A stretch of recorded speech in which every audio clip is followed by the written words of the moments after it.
Good evening, friends and family. Today, we come here to celebrate the life of Danny Muse. He's survived by his sons, Greg, Chris, and Michael. His grandkids, Brendan, Maddie, Michael Jr., Carson, Boston, Reagan, Katie, Matthias, and Elizabeth. He has one great-grandkid, Skies, and one more on the way, Miss Rinley. He has brothers, David, Walter, and Donald, and he was preceded in his death by his sister Brenda and his parents, Clarabelle and Roscoe Earl. Danny goes by many names. His sons call him Pops, but his favorite's always been Big Papa. He was born in Florence. He went to Wilson High School. His adventures took him all over the United States. He was in New York for a while, Ohio. We had a great time down in South Alabama, Miracle Shores. Went to Sheffield, over in shows for quite a while. And then he ended up residing in Decatur, where he could be close to the ones that he loved most. He's going to talk about his grandkids.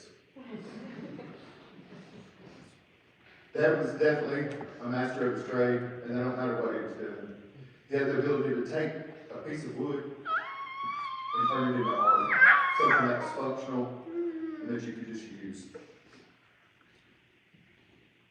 If anybody's ever seen something he's built, you know this, whether it's a fence, a deck. He got a playset, probably the biggest one you could get from Home Depot, but that wasn't good enough for him, so he had to build one that was his, a two-story one in his backyard. I've had the privilege of doing stuff with him. We took plywood and was able to build a boat that was an entertainment center. Held two of his mini TVs. We built stages together. I'm very glad that he's passed some of that stuff on to me.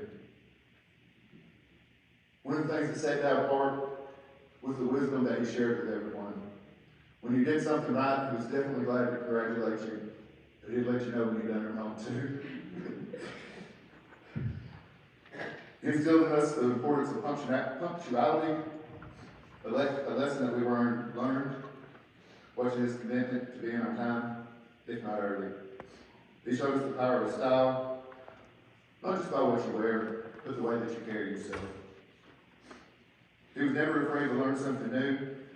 That could be seen in his domination of Red Dead, which is a video game, where he was better than the kids and the grandkids, most people online, whereas most people his age don't know how to turn on an Xbox.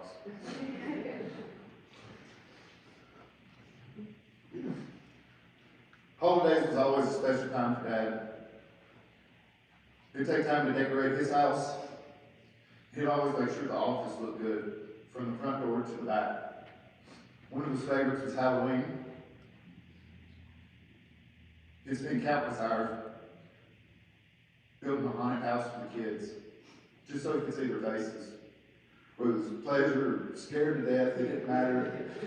He'd get dressed up in some of the craziest costumes. He was always deeply involved in it.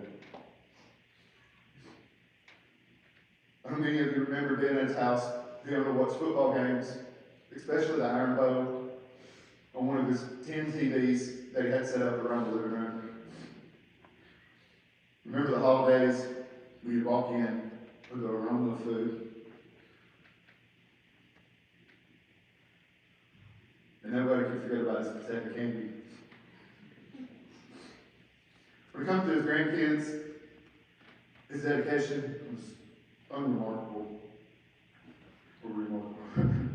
He never missed a birthday or a sporting event. He'd always show up in the team colors, literally from his head to his socks, sometimes even his shoes.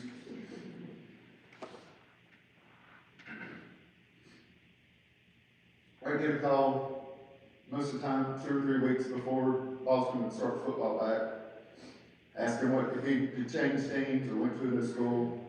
He wanted to know what the team colors were so he could make sure that he had an outfit to match it. Anytime he showed up, you knew that he was going to be looking good. He was going to be sharp. Speaking of looking good, how many hats does he have? 50, maybe 100? He's got a lot. He's got a hat for every single occasion, every color, every single style. He had a style of his own. And his hats was a testament to that. Part of what made him who he was, he had a flair for individuality. He was always dressed impeccably, with every item perfectly coordinated. He always took pride in himself, and his shirts were always pressed and starched. Another remarkable trait of Dad was his punctuality. Whenever we go somewhere together, he'd usually 10, 15, sometimes an hour early, and show up ready to go. I can't remember a time that he was ever late. This shows that he had a respect for other people's time and a commitment to being dependable, which are truly admirable qualities. Pops was a gentle giant. I've heard that word used by many people. He's bigger than life at 6 foot tall, 6'5", towering over most people, who could make you feel at ease. He was kind and compassionate. He always put others first. He was always there for me no matter what.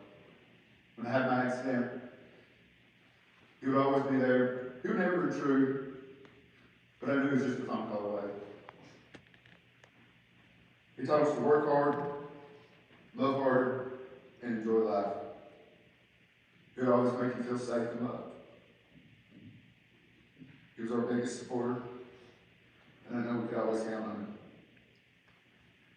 Today, as we gather to say our goodbyes, let us remember Danny Ray Muse as a true craftsman, a kind and gentle soul, and a protector who never missed a special moment in his grandkids' life, and someone that taught us the enduring values of family, punctuality, style, and a creative spirit. The lessons he shared with us will forever hold a special place in our hearts.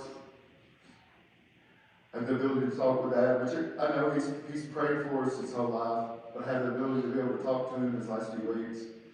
We prayed, and I know he's in heaven right now when I'm in mom. Though he's no longer here with his body, his spirit lives up in us through love, wisdom, and the creativity that he brought into our lives. Rest in peace, Dad. You'll be deeply missed, but because of you, the Muse legacy lives on forever.